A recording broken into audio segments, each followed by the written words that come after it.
The Supreme Council of Clovix, a group known for their appreciation of ergonomic furniture even in their tyrannical reign, convened not for important matters of state, but to revel in the perceived ineptitude of an entire species, humanity. From their hovering thrones, these overlords, resembling sentient asparagus experiencing a collective hiccup to human eyes, erupted in synchronized laughter, mocking humanity's reliance on adhesives as a structural solution. Overlord Kux Magnalux, resplendent in his nanofiber cape, led the derision, while Overlord Tavore Glob's boisterous laughter required resuscitation with a device resembling a glowing salad fork. Their target? Tara Penelope Flint, the chief engineer of Earth's remaining scientists, known derisively by the Clovixans as the Duct Tape Queen. Stationed in Lab Gamma 12 under the guise of collaboration, Tara, characterized by her perpetually messy ponytail and ever-present oil smudge, was supposed to be quietly observing Clovixan technological prowess. However, Tara had different plans. 3 levels below the council chamber, she perched on a stool, wielding a screwdriver and poking at a glowing orb that could be mistaken for an alien disco ball. Her assistant, Martin Glewworth, master of the dramatic sigh, hovered nearby, expressing his concern that Tara's repairs to the oscillation field stabilizer looked suspiciously like an attempt to create a karaoke machine. Tara, unfazed, muttered that karaoke was merely phase 1 of her plan, with phase 2 involving weaponizing off-key singing, envisioning a Clovixan fleet brought to its knees by a poorly sung rendition of Bohemian Rhapsody. Martin, wisely, chose silence. At that moment, the lab monitor flickered, revealing the arrogant visage of Clovixan supervisor, Krill Du Van Tu, his voice a grating blend of gravel and blender. He sneered at Tara, questioning her attempts to understand technology that predated Earth's discovery of fire. Tara, with a bright smile, agreed, while cheekily pointing out the stabilizer's primitive, glue-like substance. Krill Du sputtered, insisting it was quantum adhesion gel, a correction Tara accepted with dry humor. Back in the council chamber, the Overlords replayed a humorous clip of Tara's previous project involving a shield generator, a rogue wrench, and a chain reaction that transformed half the lab into neon Swiss cheese. They celebrated her failures, amused by her incompetence. The conversation shifted to why they even bothered keeping humans in their labs. Overlord Fnar Noz, prone to mucus leakage while speaking, questioned their presence. Cornix, smirking, explained that their failures were a source of amusement and that they posed no real threat. Meanwhile, Tara continued disassembling the stabilizer, unsure of its function but convinced she could repurpose it with a few tweaks and items from her Earth junk drawer. She envisioned explosions, time-space rifts, anything more entertaining than Krill Du's lectures on quantum superiority. Requesting duct tape from a hesitant Martin, Tara cheerfully reminded him that working for sentient asparagus was equally inadvisable. High above, Overlord Kux's sudden sneeze cast an inexplicable sense of foreboding over the council. Below, Tara, having applied the final strip of tape, admired her creation, dubbing it the probability agitator because, as she reasoned, a menacing name was essential. The contraption, held together by mismatched screws, toaster wires, and what might have been a pilfered alien hair dryer, sat humming softly, emitting a faint purple glow. Tara declared Phase 1 complete, while Phase 2, convincing that asparagus of its significance, was where the real fun began. Martin, skeptical, questioned her understanding of the device's function. Tara admitted her ignorance, adding that the Clovixans wouldn't know either. Meanwhile, Kux's peaceful snack of glow fruit and hydrogen-infused water was interrupted by Krill Du's frantic report of Tara's new creation. Cornix, initially dismissive, grew concerned when he heard the device was glowing and humming, words taken seriously by Clovixan engineers. He ordered an observer sent, wanting to understand Tara's intentions. In Lab Gamma 12, Tara continued rummaging through alien components, tossing aside unwanted parts with childlike abandon. Holding up a pulsating orb, she declared it the key to amplifying the quantum field oscillation, adding a "probably" that Martin echoed with a mix of fear and resignation. Tara dismissed Martin's safety concerns as cowardice. Before Martin could retort, Rexa Doe, a Clovixan technician known for his perpetual disdain, entered, questioning the purpose of Tara's contraption. Tara, beaming, called it a probability agitator. Rexa, understandably confused, reported back to the council that Tara refused to explain the device logically, claiming it wouldn't agitate probabilities. The council, now wary of a potential technological surprise, authorized further surveillance. Oblivious to the growing Clovixon paranoia, Tara, thrilled to begin the testing phase, which in her terms meant pressing the shiny button and observing the outcome, asked a terrified Martin, hiding behind an overturned table, if he was ready. Martin, emphatically not ready, was ignored as Tara pressed the button. The agitator whirred to life, reaching a deafening pitch. Then, with a pop, it stopped. Initial silence gave way to a series of increasingly bizarre events. A wrench vanished, reappearing embedded in the ceiling. A chair levitated. The lab bathed in a neon green light. Tara, pleased, declared it working, while a wide-eyed Martin questioned the unfolding chaos. Tara, with a wink, called it controlled chaos, emphasizing the controlled, probably. Stationed in Lab Gamma 12, Tara, identifiable by her perpetually messy ponytail and the ever-present oil smudge on her cheek, was far from quietly observing Clovixon technology. Instead, 3 levels beneath the council's chamber, she perched on a stool, a screwdriver in hand, prodding a glowing orb that resembled an extraterrestrial disco ball. Her assistant, Martin Glewworth, a master of the dramatic sigh, hovered anxiously nearby. Martin voiced his concern that Tara's supposed repairs to the oscillation field stabilizer looked suspiciously like an attempt to construct a karaoke machine. Tara, unperturbed, muttered that the karaoke machine was simply phase 1 of a larger plan. Phase 2, she explained, involved transforming off-key singing into a weapon, imagining a Clovixon fleet incapacitated by a poorly executed rendition of Bohemian Rhapsody. Martin, wisely, opted for silence. Just then, a monitor on the lab wall flickered to life, revealing the condescending face of Krill Du Van Tu, the Clovixon supervisor, his voice a grating combination of gravel and a malfunctioning blender. He sneered at Tara, questioning her efforts to understand technology that far predated humanity's discovery of fire. Tara, flashing a bright smile, readily agreed with his assessment, cheekily pointing out the stabilizer's primitive glue-like adhesive. Krill Du sputtered, insisting the substance was, in fact, quantum adhesion gel, a correction Tara accepted with dry wit. Back in the council chamber, the Overlords were enjoying a replay of a particularly humorous incident from one of Tara's previous projects. It involved a prototype shield generator, a rogue wrench, and a chain reaction that had inexplicably transformed half of the lab into something resembling neon Swiss cheese. They roared with laughter, celebrating her failures and reveling in her perceived incompetence. Their amusement subsided as the conversation shifted to a more perplexing question: why did they even bother allowing humans to work in their labs? Overlord Fnar Noz, who had a tendency to leak mucus while speaking, voiced his confusion about their continued presence. Cornix, leaning back with a smirk, explained that the humans' failures provided them with endless entertainment. Furthermore, he added with a sly grin, they posed absolutely no real threat to their advanced civilization.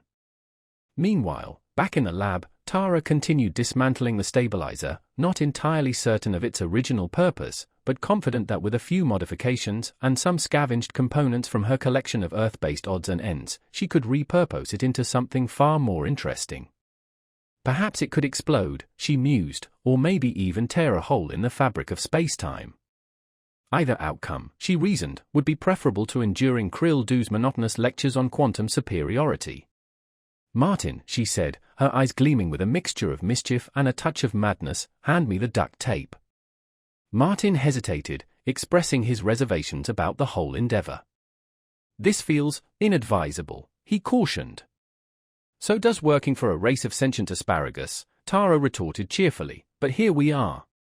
High above, in the council chamber, Overlord Kux let out a sudden sneeze. An inexplicable silence descended upon the group. For reasons none of them could comprehend, this seemingly innocuous sneeze seemed strangely ominous. Down in Lab Gamma 12, Tara wrapped the final strip of duct tape around her newly constructed device and stepped back to admire her handiwork. It hummed softly, emitting a faint purplish glow. Well, she declared, hands on her hips, it's either going to work flawlessly, or it's going to kill us all. Martin sighed dramatically. Why do I feel like those are always your only two options? Because, Tara replied with a mischievous grin, they are. Tara's creation, which she had affectionately christened the probability agitator, because, as she reasoned, a vaguely menacing name was essential, sat in the center of Lab Gamma 12. It wasn't much to look at, primarily because it was cobbled together from mismatched screws, wires salvaged from an old toaster, and what might very well have been a pilfered alien hair dryer. Right, Tara announced, brushing her hands on her jumpsuit, Phase 1 is complete. Phase 2, convincing the asparagus upstairs that this isn't just a glorified blender, is where the real fun begins. Martin raised a skeptical eyebrow. Do you even have the slightest idea what it does? He inquired. Not a clue, Tara admitted cheerfully, but here's the thing, neither will they. Meanwhile, back in Lab Gamma 12, Tara was methodically disassembling the stabilizer. She wasn't entirely certain of its original function, but she possessed a strong intuition that with a few adjustments and the addition of a couple of components from her personal collection of Earth-based odds and ends, she could repurpose it into something significantly more engaging. She entertained the possibility of an explosion, or perhaps even a tear in the fabric of space-time. Either outcome, in her estimation, would be a welcome alternative to Krill-Du's tedious lectures on the superiority of quantum physics. Martin, she requested, her eyes twinkling with a blend of mischief and a hint of eccentricity, if you would be so kind, pass me the duct tape. Martin hesitated, expressing his apprehension about the entire endeavor. This entire situation feels ill-advised, he cautioned. Working for a race of sentient asparagus also feels ill-advised, Tara retorted with a cheerful demeanor, yet here we find ourselves. High above, within the confines of the council chamber, Overlord KUX unexpectedly sneezed. An unusual silence descended upon the assembled group. For reasons that defied explanation, this seemingly inconsequential sneeze carried an inexplicable sense of foreboding. Down in Lab Gamma 12, Tara affixed the final piece of duct tape to her newly constructed device and stepped back to appreciate her handiwork. It emitted a soft hum, accompanied by a subtle purplish glow. Well, she declared, placing her hands on her hips, it's either going to function flawlessly, or it's going to result in our demise. Martin responded with a dramatic sigh, why do I have the persistent feeling that those are invariably your only two possible outcomes? Because, Tara replied with a playful grin, they are. Tara's invention, which she had affectionately designated the probability agitator, because, as she reasoned, a vaguely ominous name was an absolute necessity, sat prominently in the center of Lab Gamma 12. Its appearance was unremarkable, largely due to the fact that it was assembled from a collection of mismatched screws, wires salvaged from a discarded toaster, and what appeared to be a purloined alien hair dryer. All right, Tara announced, wiping her hands on her jumpsuit, Phase 1 is complete. Phase 2, persuading the asparagus upstairs that this isn't merely a glorified kitchen appliance, is where the real entertainment commences. Martin arched an eyebrow skeptically. Do you possess even the slightest understanding of its function? He inquired. Not a clue, Tara admitted cheerfully, but here's the crucial point, neither will they. Meanwhile, in the upper levels of Clovixon Command, KUX was indulging in a mid-morning power snack consisting of glow fruit compote and hydrogen-infused water, the alien equivalent of a sophisticated earthly beverage. His moment of tranquility was abruptly interrupted by the hurried entrance of Krill-Du Van Tu into the chamber, his holographic clipboard flashing erratically. My lord, Flint is at it again, Krill-Du announced, his voice tinged with the distinct exasperation of someone who had endured far too many encounters with Tara. Cornix, without looking up from his glow fruit, responded dismissively, let me guess, she's malfunctioned another oscillation field stabilizer. Perhaps she's converted it into a primitive Earth popcorn machine. Delightful creatures, aren't they? No, my lord, Krill-Du countered, she's constructing something novel. This was unexpected. Human engineers were expected to passively observe, take notes, and occasionally hold tools they didn't comprehend. They weren't expected to create. What sort of something? KUX inquired, leaning forward with newfound interest. We are uncertain, Krill-Du admitted, a trace of embarrassment creeping into his tone, but it is exhibiting luminescence and emitting a humming sound. Cornix abruptly ceased his consumption of glow fruit. Luminescence and humming were two phenomena that Clovickson engineers regarded with the utmost seriousness. He tapped his long, slender fingers on the armrest of his chair. "Dispatch an observer," he commanded. "I require a comprehensive understanding of precisely what that human believes she is accomplishing." Back in Lab Gamma 12, Tara was knee-deep in a mound of alien components, discarding unwanted items over her shoulder with the carefree abandon of a child rummaging through a toy chest. "Ah, here it is," she exclaimed, holding aloft a small, pulsating orb that bore an uncanny resemblance to an alien egg on the verge of hatching. "This little gem should amplify the quantum field oscillation, probably." "Probably," Martin echoed, his expression a blend of apprehension and resignation. "You're not even certain of its safety?" "Oh, Martin," Tara responded with a grin, "safety is merely a socially acceptable manifestation of cowardice." Before Martin could formulate a retort, the lab door slid open with a hiss, revealing Rexa Doe, a Clovickson technician renowned for his perpetually disdainful demeanor. "Engineer Flint," Rexa inquired, his tone the verbal equivalent of a raised eyebrow, "what is the purpose of this contraption?" Tara beamed. "Oh, this," she replied. "It's a probability agitator."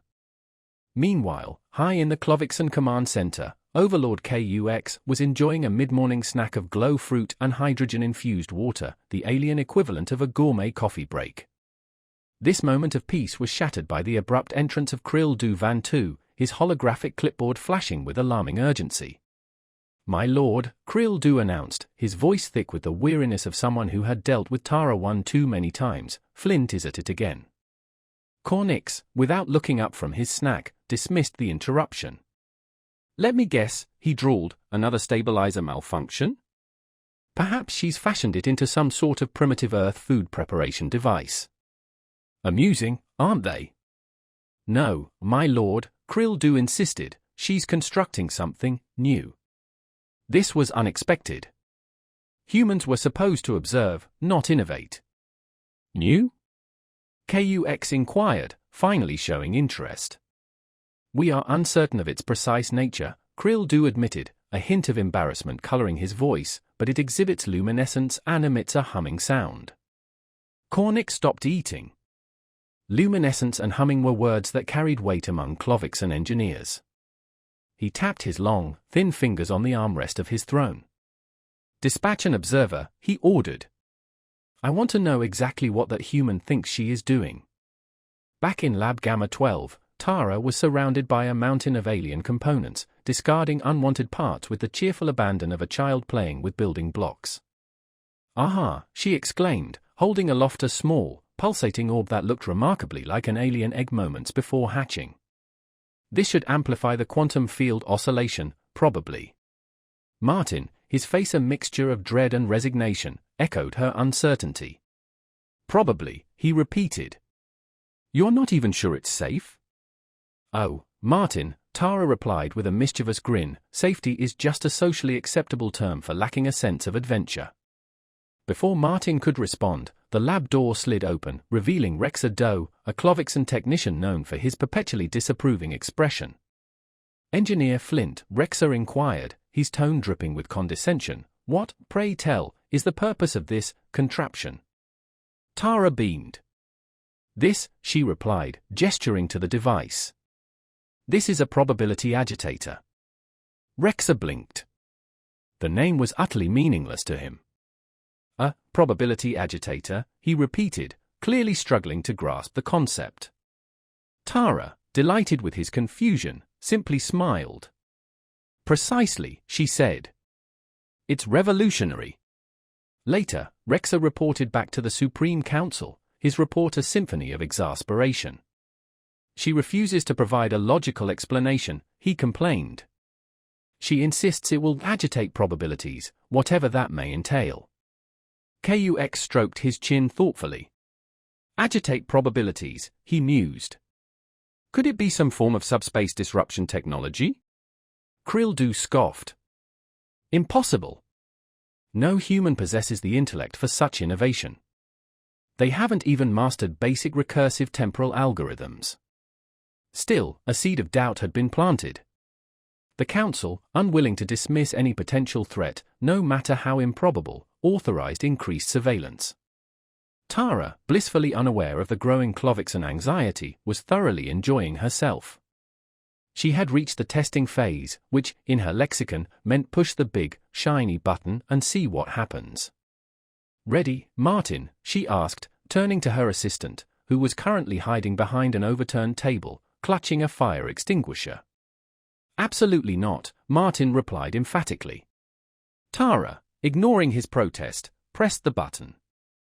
Rexer blinked. He repeated the phrase, "a probability agitator," clearly struggling to comprehend the concept. Tara, enjoying his bewilderment, simply smiled and declared it revolutionary. Rexer's subsequent report to the Supreme Council was filled with exasperated confusion. He explained that Tara had refused to offer a logical explanation, merely stating that the device would, in her words, agitate probabilities, whatever that might entail. This cryptic description sparked a debate among the Overlords. KUX pondered aloud whether this could be some sort of advanced subspace technology, while Krill scoffed at the idea, asserting that no human possessed the intellect for such a feat, claiming they hadn't even mastered basic temporal algorithms. Nevertheless, a seed of doubt had been planted. The Council, hesitant to dismiss any potential threat, no matter how improbable it seemed, authorized increased surveillance of Lab Gamma 12. Meanwhile, Tara, oblivious to the growing unease among the Clovicksons, was preparing for the most exciting part of her project, the testing phase. In Tara's terms, this meant pressing the large, shiny button and observing the results. She turned to Martin, who was cowering behind an overturned table, clutching a fire extinguisher, and asked if he was ready. Martin, quite emphatically, was not. Undeterred, Tara pressed the button. The agitator whirred to life, the humming escalating into a deafening whine. Then, with a distinct asterisk pop asterisk, it fell silent. For a moment, nothing happened. Martin cautiously peeked over the table, wondering if the device had malfunctioned. Tara assured him that these things always took a moment. Before she could finish her sentence, a wrench across the room vanished, only to reappear a second later embedded in the ceiling. A chair began to levitate. The entire lab was bathed in a pulsating neon green light. "See?" Tara declared triumphantly, "totally functional." Martin, staring wide-eyed at the unfolding chaos, questioned the definition of functional. Tara, with a wink, explained that this was controlled chaos, with the emphasis on controlled, probably. Up in the council chamber, KUX was once again interrupted mid-snack. A technician burst into the room, babbling incoherently about the humans and the strange events occurring in Lab Gamma 12. KUX, losing patience, demanded a clear explanation. "The lab," the technician stammered, "it's glowing, and things are vanishing." For the first time, a flicker of unease passed over KUX's usually smug features. The glow emanating from Lab Gamma 12 was no longer a gentle green, but a nauseating kaleidoscope of vibrant colors, resembling a rave taking place inside a dying star. Down in the lab, Tara stood at the control panel, manipulating the switches and dials with the casual air of someone who absolutely understood what they were doing, even if she didn't. Martin, however, was considerably less composed. "Tara," he exclaimed, his voice tinged with panic, "the agitator just turned the coffee machine into a potted plant, and the potted plant is floating." Tara, scribbling notes on the back of a Clovickson blueprint, muttered that the device seemed to be destabilizing localized probability fields much faster than anticipated. She mused that she might require more duct tape. The agitator hummed ominously. Objects within the lab continued to defy the laws of physics. Pens levitated before melting into puddles of plastic. A toolbox danced across the floor as if auditioning for a musical.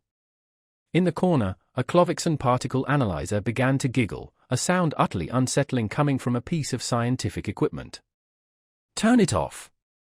Martin yelled, clutching a clipboard like a shield against the encroaching madness. Tara, offended by the suggestion, retorted, "Do you tell Beethoven to stop mid-symphony? Would you ask Da Vinci to put down his brush?" "Yes," Martin shouted back, if the symphony or painting was about to unravel the fabric of reality. Above the lab, the Clovixon surveillance team was in a state of utter panic. The monitors displayed a live feed of the increasingly bizarre events occurring within Lab Gamma 12. In one frame, a wrench dissolved into a cloud of bubbles. In another, a previously immobile console began orbiting a mug of tea like a miniature moon. "My lord," Rexa stammered into the council chamber, "the human's device is unpredictable. We have no idea what it is doing." KUX turned to Krill Du, his smugness replaced by growing irritation. "I thought you said humans were incapable of innovative thought?" Back in Lab Gamma 12, the agitator emitted a series of noises that could only be described as existentially disturbing. Tara crouched beside it, poking at a panel with her trusty screwdriver. She mused, this wasn't in the manual. Of course it wasn't in the manual, Martin hissed, his voice tight with anxiety. "You built this thing."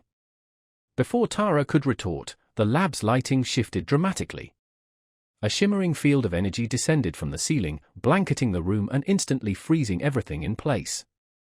The floating tools, the giggling particle analyzer, the swirling objects, all were suspended mid-action. The agitator itself dimmed, its kaleidoscopic glow extinguished like a snuffed candle. "Oh, come on," Tara groaned, "I was just getting to the good part."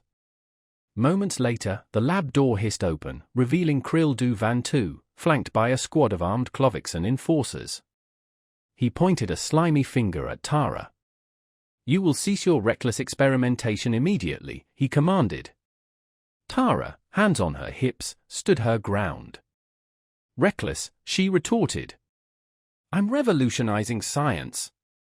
You're just jealous because you don't understand it." Krill Du sputtered incoherently, his tentacle-like fingers twitching with barely contained rage. I don't need to understand it," he shrieked. "Your primitive contraption is an insult to Clovixon engineering."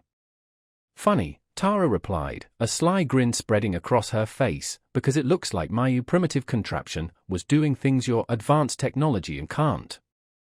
A heavy silence fell over the lab. Even Martin, who had been on the verge of a full-blown panic attack, paused to stare. The Supreme Council reconvened later that day, their usual air of superiority now replaced by a distinct sense of unease. The surveillance footage from Lab Gamma 12 had been thoroughly reviewed, analyzed, and debated. What they had witnessed defied explanation, even by their advanced standards. "This device," KUX Magnalux began, his voice unusually hesitant, "it appears to violate the fundamental laws of causality." Overlord Krog shook his head, his elongated face creased with confusion. "It's not possible. The human must have stumbled onto something purely by accident." "Accident or not," Rexa Doe interjected, his usual disdain replaced by a flicker of concern, "it presents a problem we cannot afford to ignore. If she perfects this agitator, it could render our own technology obsolete." KUX's eyes narrowed. "Obsolete," he echoed, the word hanging heavy in the air. "Are you suggesting these humans might surpass us?" "Not through superior intellect," Rexa clarified quickly, "but through their inherent unpredictability. They don't adhere to logic. They improvise." The word improvise hung in the air like a bad smell. To the Clovixons, improvisation was anathema, an insult to order, a chaotic flailing reserved for inferior beings. "We must confiscate the device immediately," KUX declared, his voice regaining its usual authority. "If she refuses to cooperate, eliminate her." Meanwhile, back in Lab Gamma 12, Tara was already 2 steps ahead, or so she believed. She had dismantled the agitator's main power source and was carefully transferring the remaining components into what looked suspiciously like an ordinary lunchbox. "What are you doing now?" Martin inquired, his voice strained. "Plan B," Tara replied cheerfully. "If they want to shut me down, they'll have to catch me first." "And Plan B involves?" Martin prompted, a sense of dread creeping into his voice. "Improvisation," Tara answered with a grin. Martin groaned. "Of course it does." Back in Lab Gamma 12, the probability agitator emitted a series of sounds that could only be described as unsettling to the core. Tara, ever the intrepid engineer, crouched beside the device, poking at a panel with her trusty screwdriver. She mused aloud, this wasn't covered in the user manual. Of course it wasn't in the manual, Martin retorted, his voice tight with anxiety. You built the darn thing from spare parts. Before Tara could respond, the lab's lighting system underwent a dramatic transformation. A shimmering, iridescent field of energy descended from the ceiling, enveloping the room and instantly freezing everything in its place. The floating tools, the giggling particle analyzer, the swirling objects, all were suspended mid-action, like figures in a bizarre, three-dimensional photograph. The agitator itself dimmed, its vibrant, kaleidoscopic glow extinguished as if someone had suddenly snuffed out a candle. Oh, come on, Tara groaned, a hint of disappointment in her voice. I was just getting to the interesting part. A few moments later, the lab door slid open with a hiss, revealing Krill Du Van Tu, flanked by a squad of armed Clovixon enforcers. He pointed a slimy, accusatory finger at Tara. You will immediately cease these reckless experiments, he commanded, his voice filled with barely controlled fury. Tara, hands defiantly placed on her hips, stood her ground. Reckless, she retorted, a spark of defiance in her eyes. I'm revolutionizing the very nature of science. You're just envious because your limited intellect can't grasp it. Krill Du sputtered incoherently, his tentacle-like fingers twitching with suppressed rage. I do not need to grasp it, he shrieked. Your crude contraption is an affront to the very principles of Clovixon engineering. Funny, Tara replied, a sly grin spreading across her face, because it looks like my crude contraption was accomplishing feats that your advanced technology can only dream of. A heavy silence fell over the lab. Even Martin, who had been teetering on the brink of a full-blown panic attack, paused to stare.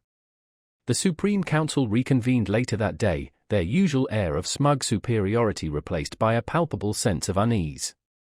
The surveillance footage from Lab Gamma 12 had been meticulously reviewed, analyzed, and debated, yet what they had witnessed defied all logical explanation, even by their highly advanced standards. This device, KUX Magnalux began, his voice uncharacteristically hesitant, it appears to violate the most fundamental laws of causality. Overlord Krog shook his head, his elongated face creased with confusion. That's simply not possible. The human must have stumbled upon this phenomenon purely by chance.